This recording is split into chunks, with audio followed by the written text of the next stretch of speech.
تو اللہ تعالیٰ نے اسی طرح جہاں مرد کو بنایا ہے وہیں عورت کو بھی بنایا ہے۔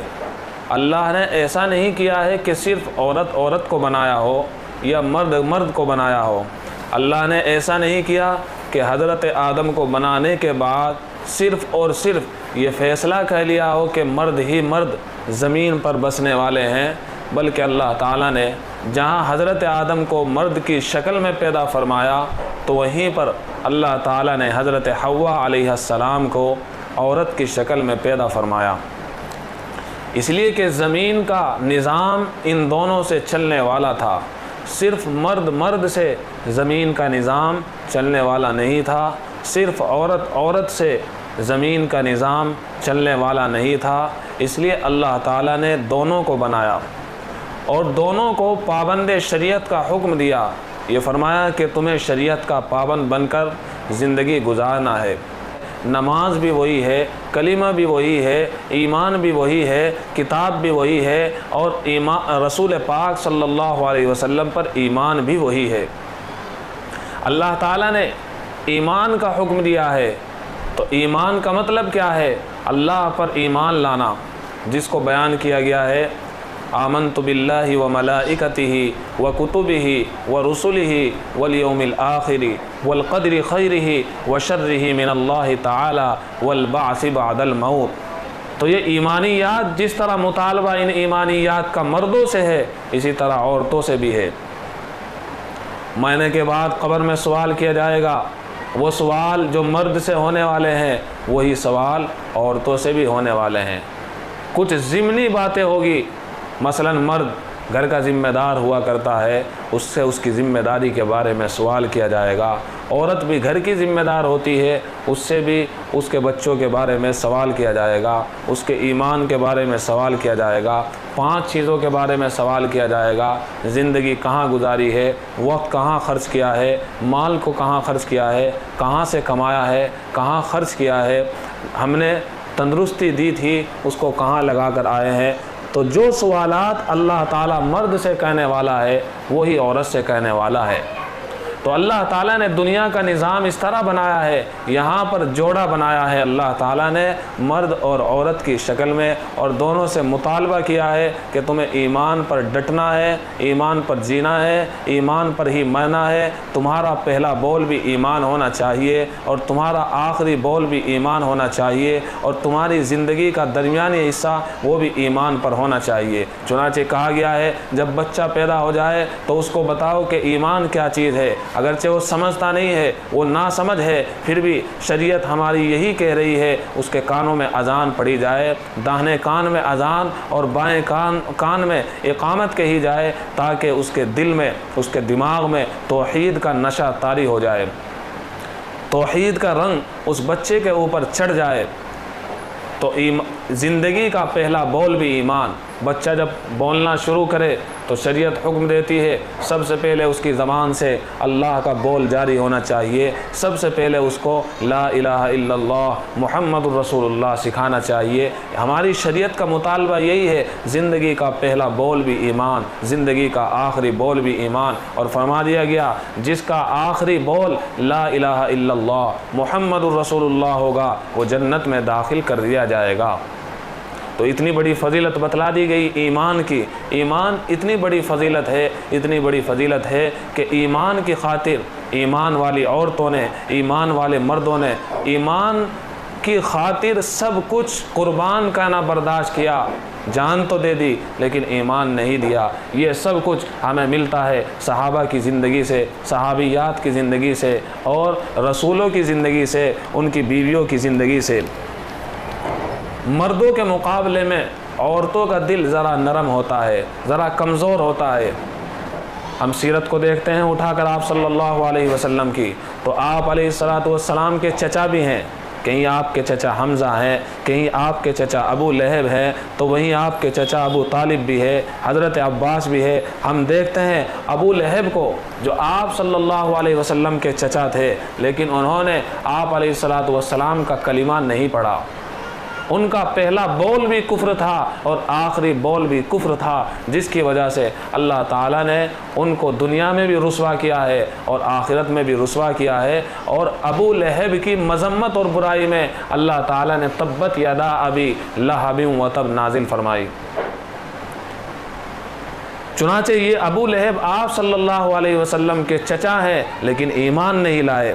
حضرت حمزہ رضی اللہ تعالیٰ عنہ آپ کے چچا ہیں، بہت بڑا مقام ہے حضرت حمزہ کا، اسد اللہ و اسد رسولی، اللہ کا بھی شعر ہے، رسول کا بھی شعر ہے، لیکن ایمان کب لائے؟ 6 سال کے بعد ایمان لے کر آئے ہیں۔ حضرت عباس رضی اللہ تعالیٰ عنہ آپ کے چچا ہے، اللہ کے نبی صلی اللہ علیہ وسلم نے ان کے لیے دعا فرمائی ہے، اللہم اغفر للعباس وولدہ مغفرۃ ظاہرۃ وباطنۃ لا تغادر ذنبا۔ لیکن حضرت عباس آپ کے چچا ہیں، چہیتے لاڈلے چچا ہیں، لیکن ایمان ہجرت کے بعد کسی موقع پر ایمان لے کر آئے ہیں۔ یہ دیکھیے، آپ صلی اللہ علیہ وسلم کے چچا ہے ابو طالب، جنہوں نے آپ صلی اللہ علیہ وسلم کی محبت میں سب کچھ کیا ہے، آپ صلی اللہ علیہ وسلم کی پرورش کی ہے، آپ صلی اللہ علیہ وسلم کو اپنے ایک بچے کی طرح پالا پوسا اور بڑا کیا ہے، لیکن ایمان نہیں لائے۔ آپ علیہ الصلاۃ والسلام کو بہت فکر رہتی تھی اپنے چچا کی، اپنے چچا ہی کی نہیں بلکہ آپ علیہ الصلاۃ والسلام چونکہ پیغمبر ہے اور پیغمبر کے دل میں ساری امت کا درد ہوا کرتا ہے، تو آپ علیہ الصلاۃ والسلام کے دل میں ساری انسانیت کا، سارے انسانوں کا، وہ کالا ہو کہ گورا ہو، وہ عجم کا رہنے والا ہو یا عرب کا رہنے والا ہو، وہ دنیا میں بسنے والا کوئی بھی انسان ہو، مرد ہو کہ عورت ہو، غریب ہو کہ امیر ہو، مزدور ہو یا کوئی بھی ہو، اللہ کے نبی صلی اللہ علیہ وسلم کو سب سے بڑی فکر اس بات کی رہتی تھی کہ ایمان پر یہ جمع رہے اور ایمان پر جمع یہ دنیا سے چلا جائے۔ آپ علیہ الصلوۃ والسلام کو فکر ہے اپنے چچا کے ایمان کی، پوری زندگی ابو طالب کو، لیکن ایمان نہیں لے کر آئے ہیں۔ جب آخری وقت ہوتا ہے اپنے چچا کے پاس جا کر کہتے ہیں، چچا جان ایک مرتبہ لا الہ الا اللہ تو پڑھ لو، میں قیامت کے دن تمہارے حق میں گواہی دے دوں گا۔ ابو طالب کہتے ہیں، بیٹا میں جانتا ہوں تو بالکل سچا ہے، میں جانتا ہوں میرا بچہ بہت ہی اچھا ہے، میں نے ساری زندگی میں تمہارے اندر کرامتیں دیکھی ہیں، معجزات دیکھے ہیں، تمہارے جیسا کوئی بچہ نہیں دیکھا ہے، اور تم جو یہ کہہ رہے ہو کہ قیامت کے دن کلمہ پڑھنے پر تمہیں جنت میں پہنچا دیا جائے گا تو میں مانتا ہوں، لیکن میں کلمہ اس لیے نہیں پڑھتا ہوں کہ لوگ یوں کہیں گے اپنے بھتیجے کے دین پر چلا گیا، لوگ یہ کہیں گے کہ کتنا کمزور تھا کہ اپنے بھتیجے کے دین پر چلا گیا۔ اس وجہ سے ابو طالب نے آپ صلی اللہ علیہ وسلم کا کلمہ نہیں پڑھا اور کفر کی حالت میں ہی دنیا سے چلے گئے۔ اور یہ اٹل اور قاعدہ ہے اللہ تعالیٰ کے یہاں، سن لیجئے گا اس کو، کہ جو ایمان پر نہیں مرا ہے، وہ چاہے نبی کا باپ ہو، وہ چاہے نبی کی بیوی ہو، وہ چاہے نبی کا بیٹا ہو، وہ چاہے نبی کا چچا ہو، کوئی بھی ہو، اگر ایمان پر دنیا سے نہیں گیا ہے تو اس کو جنت ملنے والی نہیں ہے۔ جنت ملنے کے لیے اللہ تعالیٰ نے ایمان کو شرط قرار دیا ہے، ورنہ تو جنت تو وراثت میں مل جایا کرتی، یہ نبی ہے، یہ نبی کی اولاد ہے، یہ نبی کا بیٹا ہے، یہ نبی کی بیٹیاں ہیں، یہ نبی کی بیویاں ہیں، چلو ان کو جنت میں پہنچا دو، وراثت میں جنت مل رہی ہے۔ اللہ نے فرمایا ہے، ان اللہ اشتری من المؤمنین انفسهم واموالهم بان لهم الجنہ، اللہ تعالیٰ جنت کو انعام میں تحفے میں دینے والے ہیں، لیکن اس کے لیے اللہ تعالیٰ جان مانگیں گے، جان کی قربانی مانگیں گے، وقت کی قربانی مانگیں گے، اور اللہ تعالیٰ کا جو تقاضا ہوگا اس پر جو بندہ اور جو بندی لبیک کہے گا، لبیک کہیں گی، اللہ تعالیٰ کے یہاں انہی کو جنت ملنے والی ہے۔ دیکھ جنت اس قدر سستی نہیں۔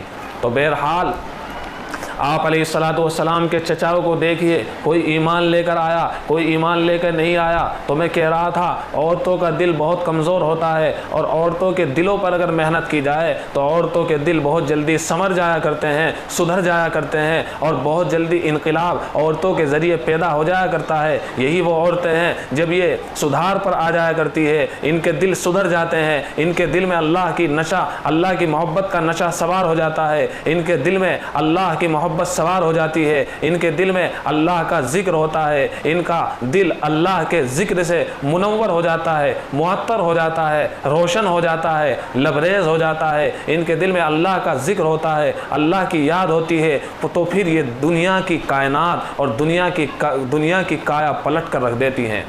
اتنا بڑا حوصلہ اللہ تعالیٰ نے اس کمزور دل والی عورت کو دیا ہے۔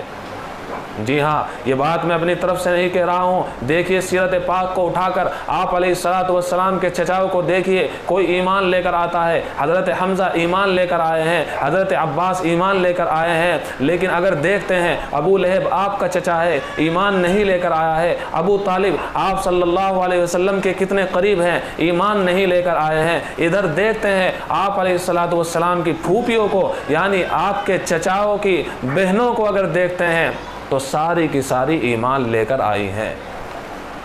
آپ علیہ السلام کی ساری پھوپھیاں آپ صلی اللہ علیہ وسلم پر ایمان لائی ہیں۔ ان کا زندگی کا پہلا بول بھی کلمہ لا الہ الا اللہ تھا، اور ان کی زندگی کا اختتام بھی لا الہ الا اللہ پر ہو رہا تھا۔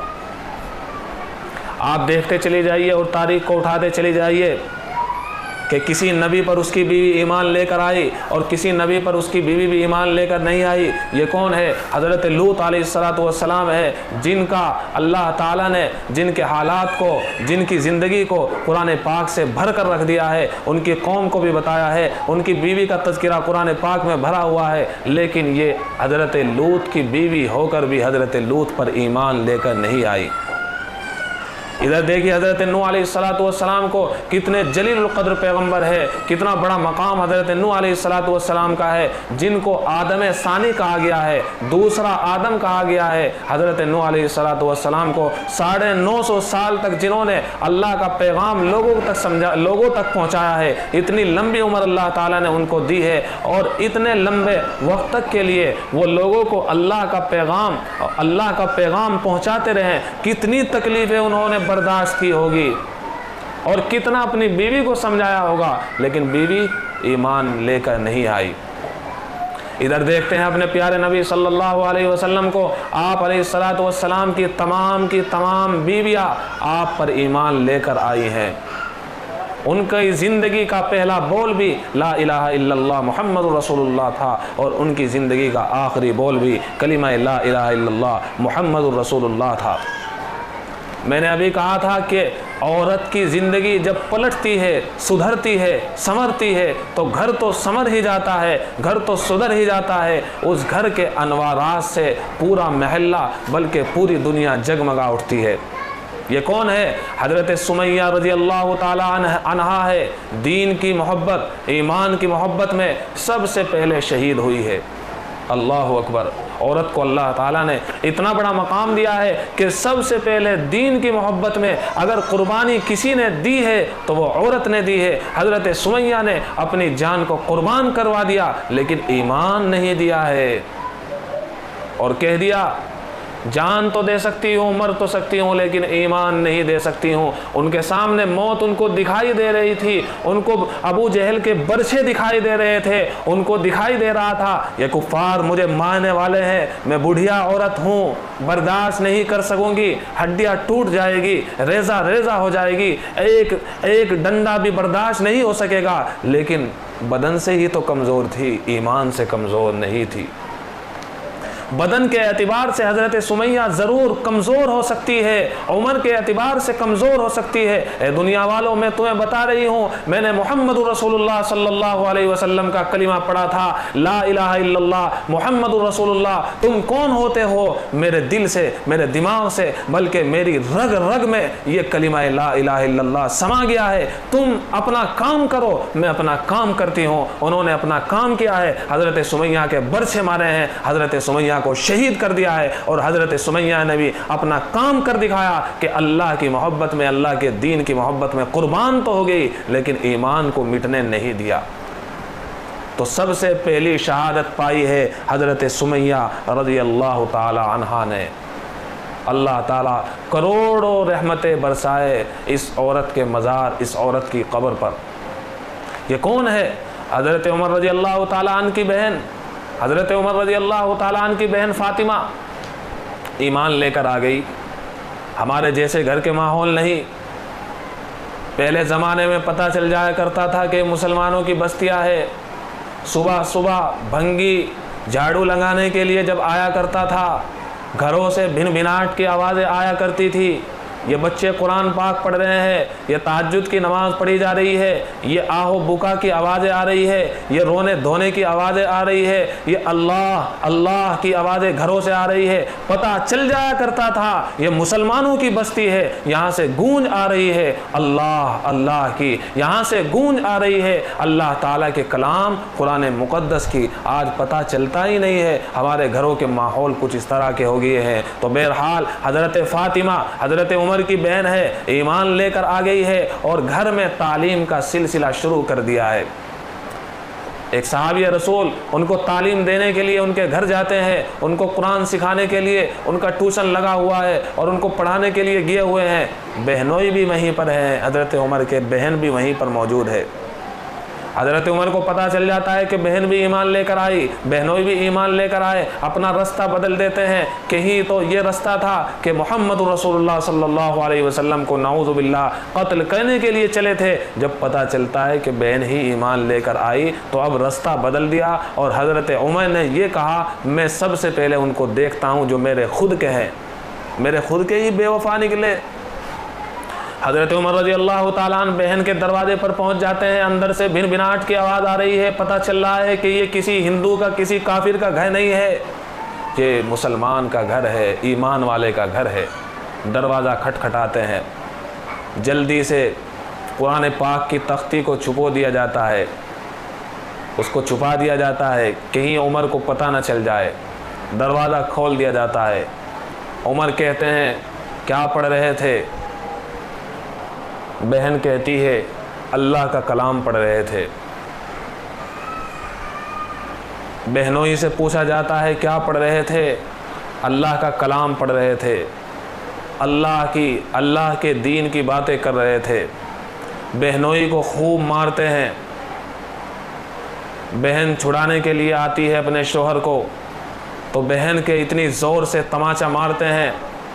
عمر جیسا بہادر آدمی اور اتنا طاقتور انسان، اور میں نے ابھی بتایا کہ عورت مرد کے مقابلے میں کمزور، بہن کے ایسا تماچا مارتے ہیں کہ خون نکل جاتا ہے، منہ سے خون آتا ہے، لیکن کہتی ہے مجھے کہنے دیجئے، میں اپنی زبان میں کہہ رہا ہوں، اگرچہ جسم کے اعتبار سے کمزور ہوں، خون نکل سکتا ہے، مر سکتی ہوں، لیکن اے عمر لا الہ الا اللہ محمد الرسول اللہ جو پڑھا ہے اس کو تو نکال نہیں سکتا۔ حضرت عمر رضی اللہ تعالیٰ عنہ کا پتھر دل موم ہو جاتا ہے بہن کی یہ بات سن کر، اور کہتے ہیں کہ لاؤ مجھے دکھاؤ تم کیا پڑھ رہے تھے۔ حضرت عمر رضی اللہ تعالیٰ عنہ کا بہرحال دل بدل جاتا ہے۔ دل کیسے بدلا؟ دل کس نے بدلا؟ بہن نے بدلا ہے۔ پھر یہی وہ عمر ہے جب ایمان لے کر آتا ہے تو عمر کا اتنا بڑا مقام ہے، عمر جو زمین پر سوچتا ہے اللہ تعالیٰ آسمان سے اس کو اپنا کلام بنا کر دنیا پر نازل کر دیتا ہے، اتنا بڑا مقام۔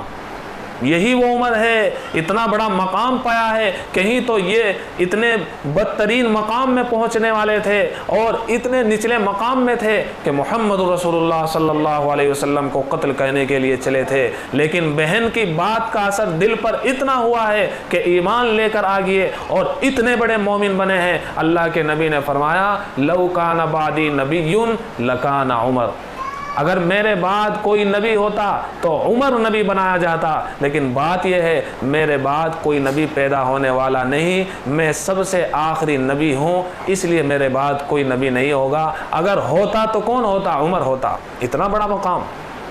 یہی وہ عمر رضی اللہ تعالیٰ عنہ ہے جب بادشاہت کی ہے تو آدھی دنیا پر اسلام کا پرچم لہرا چکا تھا، آدھی دنیا میں اسلام پھیل چکا تھا۔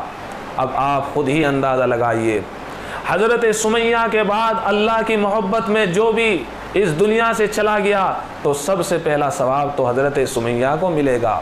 بنیاد جو ڈالی ہے حضرت سمیہ نے ڈالی ہے، بعد میں جتنے بھی شہید قیامت تک ہوتے رہیں گے ثواب سب سے پہلے اے سمیہ تجھے ملتا رہے گا۔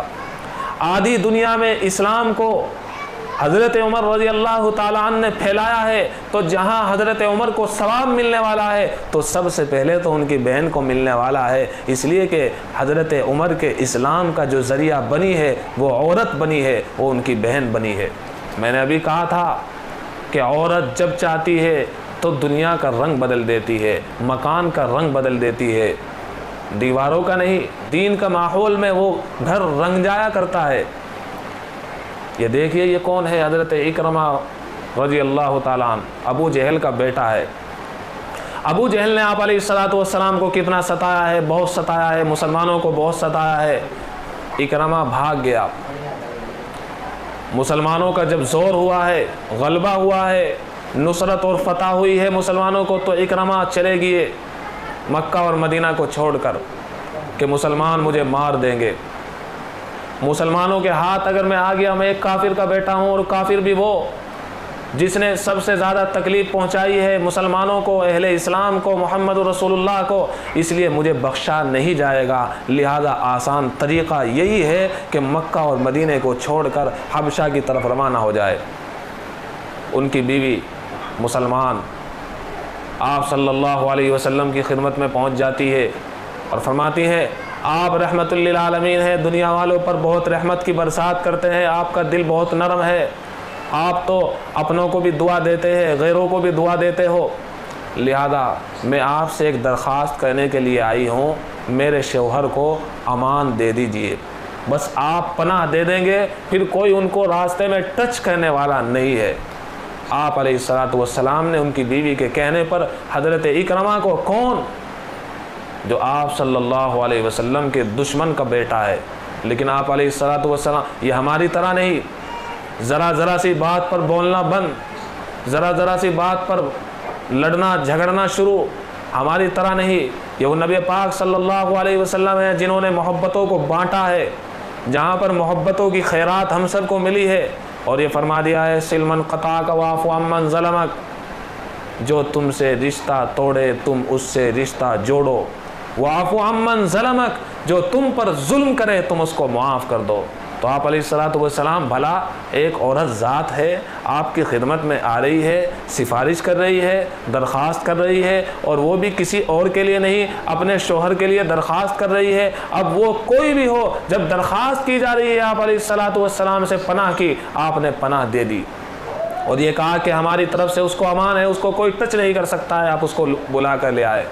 حضرت اکرمہ کے پاس جاتی ہے بیوی اور سمجھاتی ہے، بڑی مشکل حضرت اکرمہ کو سمجھ میں آ جاتا ہے، اور بیوی کے کہنے پر مدینہ طیبہ سرور عالم صلی اللہ علیہ وسلم کی خدمت اقدس میں پہنچ جاتے ہیں، اور کلمہ لا الہ الا اللہ محمد الرسول اللہ پڑھ کر ایمان میں داخل ہو جاتے ہیں، اور اتنا بڑا مقام پاتا ہے حضرت اکرمہ رضی اللہ تعالی عنہ، اتنا بڑا مقام پاتے ہیں، ہے تو ابو جہل کا بیٹا، ہے تو اس نالائق کا بیٹا، اس کافر ملعون کا بیٹا جس نے آپ علیہ السلام اور صحابہ کو ستانے میں، تکلیف دینے میں ذرہ برابر بھی کوئی کمی نہیں چھوڑی۔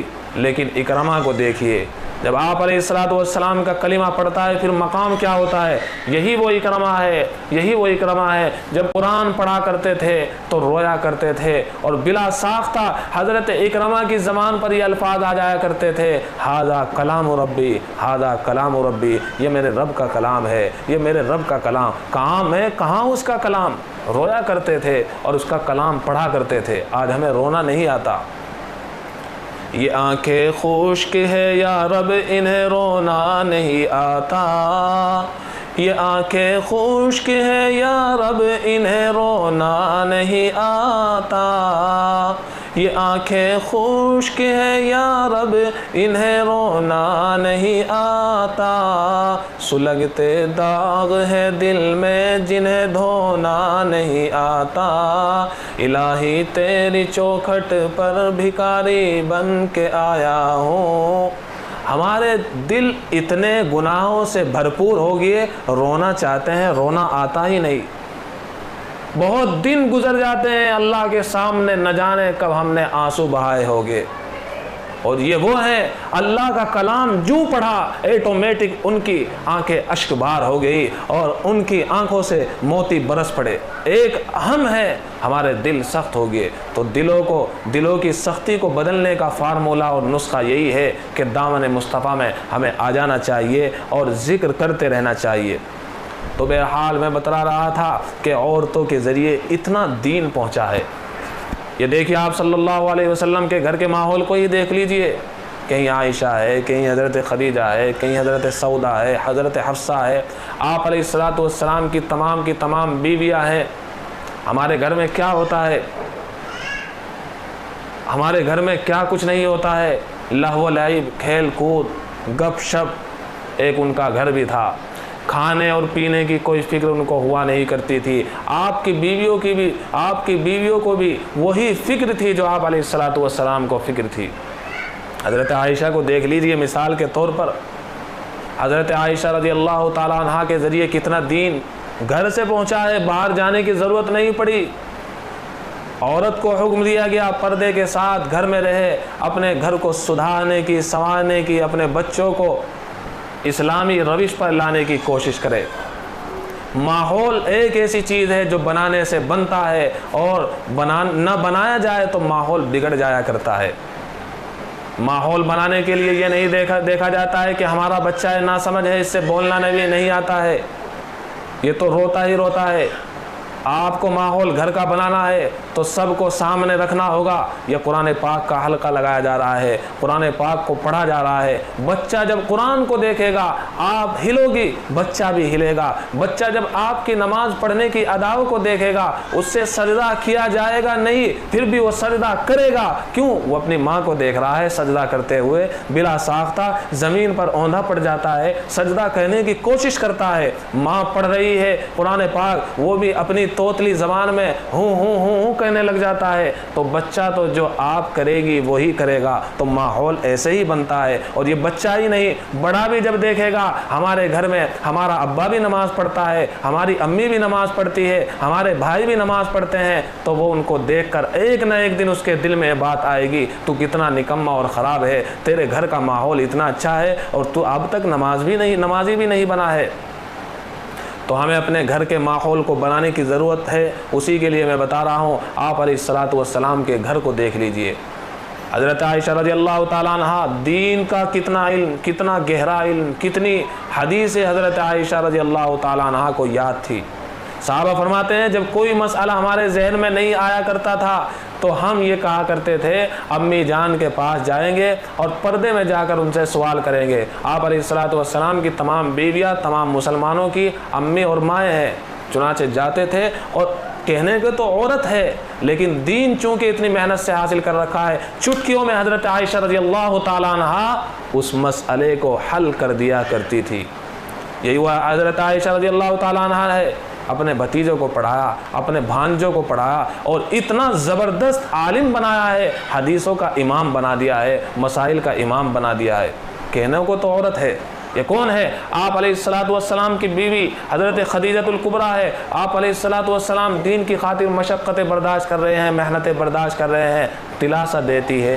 تو حضرت خدیجہ جب قربانی دینے کی باری آتی ہے، کتنی مالدار عورت، مکے کی مالدار عورت حضرت خدیجہ، لیکن جب دین کا نام آتا ہے تو دین کے نام پر حضرت خدیجہ اپنے مال کو ایسے بہاتی ہے جس طرح پانی بہایا جاتا ہے۔ اتنی قربانیاں دین کی خاطر آپ علیہ السلام کی ازواج مطہرات اور آپ کی بیویوں نے دی ہے، اور ان کے گھر کا اثر پھر یہ ہوا کہ مدینے کی عورتیں سدھری اور مدینے کی عورتوں سے چار دانگ عالم میں اس عام عورتوں کے ذریعے پھیلتا چلا گیا۔ لہذا آخر میں آپ کو یہی پیغام دینا چاہتا ہوں کہ اپنے گھر کے ماحول کو اللہ کے لیے بنائیں، اللہ کے لیے اپنے گھر کے ماحول کو بنائیں۔ اپنا دنیا کی تعلیم پڑھائی جا سکتی ہے، منع نہیں ہے، لیکن ہم یہی پیغام دیتے ہیں، یہی کہتے ہیں کہ سب سے پہلے ان کو مسلمان بنائیے۔ اتنا ڈٹ جائیں وہ صحابیات کی طرح، صحابہ کی طرح، اور یہ کہنے پر راضی ہو جائیں کہ ہم اپنی جان تو دے سکتے ہیں، اپنا ایمان نہیں دے سکتے۔ اپنے بچوں کو تو حضرت خنسا نے بھی بنایا تھا۔ کون حضرت خنسا؟ چار بیٹے ہیں اور چاروں کے چاروں جوان، طاقتور، تندرست، حضرت خنسہ رضی اللہ تعالیٰ عنہ کے ادھر اعلان ہو گیا ہے کہ اللہ کی راہ میں جان دینی ہے، اپنے چاروں کے چاروں بیٹوں کو کہتی ہے کہ میں نے تمہیں دودھ پلایا ہے، میں نے کوئی ذرا سی بھی خیانت نہیں کی ہے، لہذا میں اس پر فخر کروں گی۔ اگر اللہ کے دین کی خاطر تمہیں مرنا بھی پڑ جائے تو مر جانا۔ اللہ کے دین کی محبت میں مر جانا، وہ مر جانا نہیں ہے، وہ ہمیشہ کے لیے زندہ ہو جانا ہے۔ اللہ نے قرآن پاک میں فرما دیا، جو اللہ کی راہ میں مر جائے ان کو مردہ مت کہو بلکہ وہ زندہ ہوتے ہیں، تمہیں کیا معلوم۔ تو بہرحال ہمیں ماحول بنانے کی ضرورت ہے۔ صحابیات تابعیات کو دیکھ لیجئے، انہوں نے کیسی کیسی قربانیاں اپنے لیے، اپنے بچوں کے لیے دین کی محبت میں دلوائی ہے۔ ہم یہی رہ جائیں گے لیکن دین کے لیے جو کچھ ہم کر کے جائیں گے وہ زندہ ہو جائے گا، ہمارا بچہ ایمان والا بن جائے گا۔ کل ہم قبر میں سو جائیں گی تو وہ فاتحہ پڑھنے کے لیے آ جائے گا، یا کم از کم اپنے مقام پر رہتے ہوئے دین کی باتیں کرے گا، دین کی باتیں سمجھے گا، تو وہ سمجھ رہا ہے، وہ قرآن پڑھ رہا ہے اور ایٹومیٹک ہمیں اس کا ثواب ملتا رہے گا۔ ورنہ قبر میں کوئی ذخیرہ نہیں جاتا ہے، سونے کا، چاندی کا، مکان کا، کچھ بھی تو نہیں جاتا ہے، سب چیز پیچھے رہ جاتی ہے۔ صرف اور صرف قبر میں جانے والا وہ ایمان ہے اور وہ اچھے اعمال ہے۔ تو لہذا ہم سب کو چاہیے کہ اپنے گھر کے ماحول کو بنائیں۔ اس کے لیے سب سے پہلی بات یہ ہے کہ نمازوں کی عادت ڈالیں۔ 5 وقت کی نماز پڑھنی ہے، ہر حال میں پڑھنی ہے، کچھ بھی ہو جائے، گھر کے کام کو آگے پیچھے کرنا پڑ جائے کوئی بات نہیں۔ عام حالات میں جب ان کو نماز کی اجازت دی گئی ہے تو ان کو نماز پڑھنی ہی پڑھنی ہے۔ عورتوں پر تو شریعت نے رخصت بھی دی ہے، کچھ ایام وہ بھی ہوتے ہیں کہ عورتوں کو رخصت دے دی گئی اور یہ کہہ دیا گیا ان دنوں کی نماز کی بھی کوئی قضا نہیں ہے۔ اتنی رخصت شریعت نے عورت کو دی ہے، اس کے باوجود کتنا آسان ہے ان کے لیے شریعت پر عمل کرنا۔ تو سب سے پہلی بات یہ ہے کہ سب سے پہلے اپنے آپ کو 5 وقتہ نمازوں کی عادت بنائے۔ جب آپ کو نماز پڑھتی ہوئی آپ کا بچہ دیکھے گا تو وہ بھی نمازی بن کر رہے گا۔ دوسری بات یہ ہے کہ عورتوں کو چاہیے اپنے محلے کی مسجد کے اوقات کو اپنے ذہن میں رکھنے کی کوشش کرے، کس وقت اذان ہوتی ہے، کس وقت نماز ہوتی ہے۔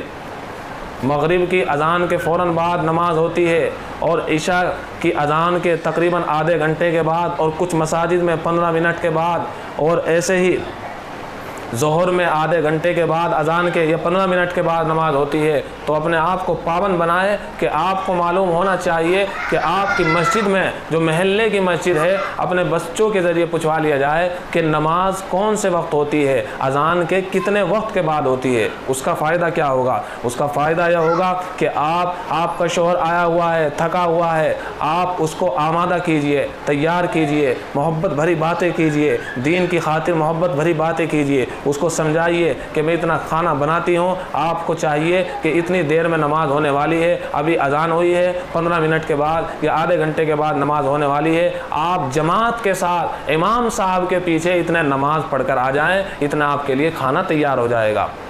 تو کسی بھی طریقے سے عورت کے پاس بہت سارے طریقے ہیں، اللہ کی محبت دلوں میں ڈالنے کے بہت سارے طریقے ہو سکتے ہیں۔ میں تو ایک طریقہ مثال کے طور پر بتلا رہا ہوں۔ اس طرح آپ اپنے شوہروں کو، اپنے بچوں کو، اپنے خاوندوں کو، اپنے بھائیوں کو نماز کے لیے آمادہ کر سکتی ہے، اور وہ نماز کے لیے آپ کے کہنے پر جب آپ محبت بھری باتیں ان سے کرے گی وہ تیار ہو جائے گا۔ بھلا وہ شوہر جو آپ کی محبت میں آپ کو چاندی لا کر دے دے، آپ کو سونا لا کر دے دے، آپ کو مٹھائیاں لا کر دے دے، آپ کی مرضی کا کھانا آپ کو لا کر دے دے، آپ کی محبت میں آپ کے لیے مکان بنا دے، تو کیا وہ آپ کے کہنے پر نماز کے لیے نہیں جا سکتا ہے؟ جب آپ اپنے کہنے پر یہ تمام کام کروا سکتی ہے تو آپ اپنے کہنے پر دین کا کام اور ایمان کا کام اور قرآن سیکھنے کا کام بھی ان سے کروا سکتی ہے۔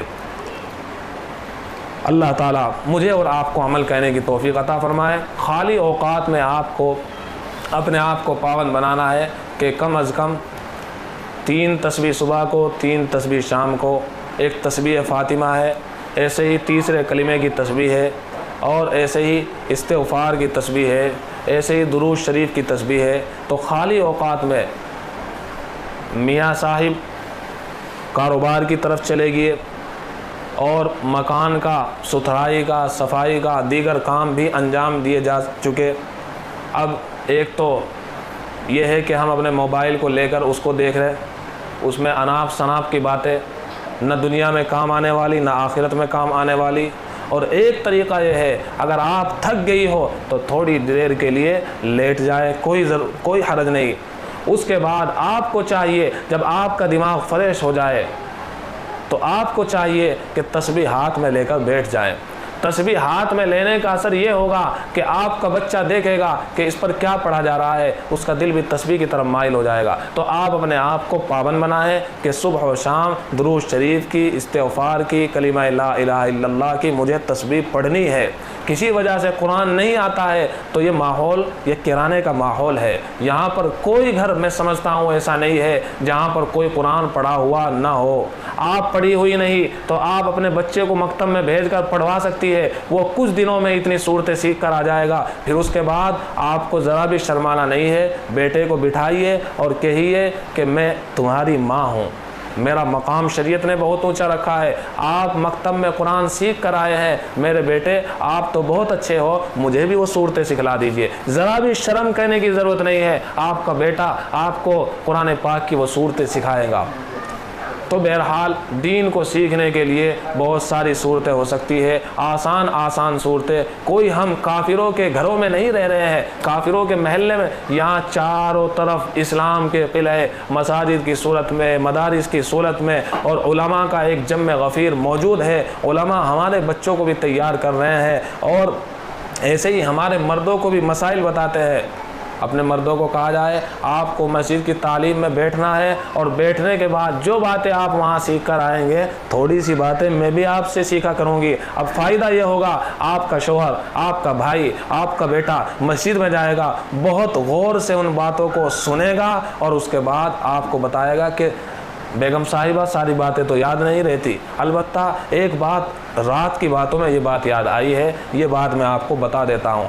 آپ کے ہاتھوں میں ہے، آپ چاہیں تو گھر کو دینی رنگ میں رنگ سکتی ہیں، اور اگر آپ نہ چاہے تو گھر کا ماحول یاد رکھیے گا بگڑ گیا ہے، چاروں طرف خرابیاں پھیل گئی ہے، دنیا میں فسادات برپا ہو گئے ہیں، اور گھروں میں اتنی گندگی کفر کی اور گناہوں کی آ گئی ہے کہ بسا اوقات ایمان سے عورتیں نکل جاتی ہیں۔ یہ ساری چیزیں بتانے کی ضرورت نہیں ہے، لہذا اگر ہم پہلے ہی ایمان پر اتنی محنت کر دیں گے تو پھر یہ صورتیں پیش آنے والی نہیں ہے۔ اللہ تعالیٰ سدھار ضرور کرے گا۔ اللہ نے قرآن میں وعدہ فرما دیا ہے، جو ہماری محبت میں اور ہمارے دین کی محبت میں محنت کرے گا تو ہم ضرور اپنے دین کے دروازے، جنت کے دروازے، اپنی محبت کے دروازے اس کے لیے کھول کر رکھ دیں گے۔ یہی مختصر سا پیغام تھا۔ اللہ تعالیٰ مجھے اور آپ کو عمل کی توفیق عطا فرمائے۔ وآخر دعوانا ان الحمد للہ رب العالمین۔